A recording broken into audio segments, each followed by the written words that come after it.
Hello mga ka-journey. My memories on my last vacation, mga ka-journey. Before ko nibalik on board, nagahin ko og time para sa akong duha ka bata. One of the simple things we did together was jogging sa park.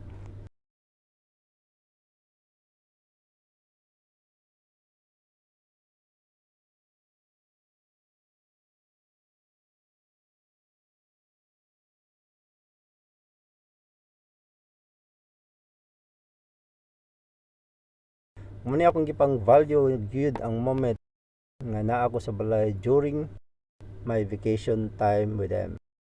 Dili kinahanglan nga maglaag mi og lagyo o mugasto og dagko nga kantidad. Basta magkuyog mi, magstorya, magkatawa ug mag-enjoy time together, happy na kaayo ang ilang amahan. Taon-taon ako sila sa nagdagandagan sa park ug makauna-una ko nga paspas kaayo ang panahon mga sa una gagmay pa sila karon, of course dagko na ang duha ka chikiting sa ako mga bata.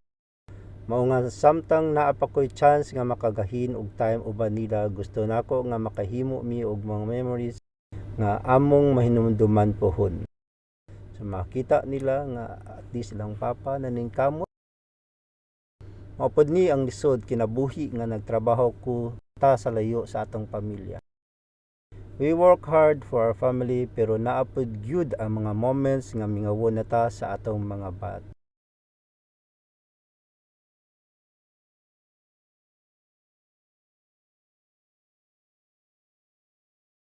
This was just a simple jogging during my last vacation, but for me, it means so much. So mga ka-journey, kung namoy time mo spend time sa iyong anak, buhatan ninyo. Sa akong duha ka bata, thank you for spending time sa inyong papa.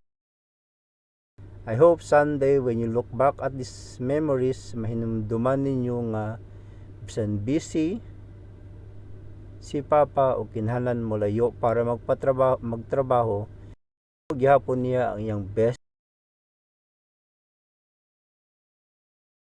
Sa mga ka-journey, treasure every moment with your family.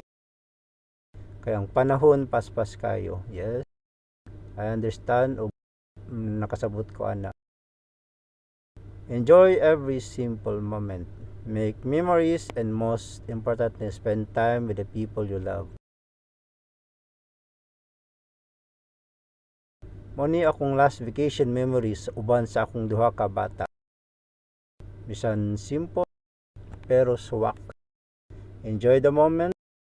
Life is short. Karon balik na punta sa journey on board. Trabaho, kayod, og no choice as for the moment. Do the best you can and enjoy life on board. Thank you kayo sa pagtanaw o pag-support sa ako ang journey. See you sa sunod nga video mga ka-journey. Don't forget to like, share, and comment. Daghang salamat.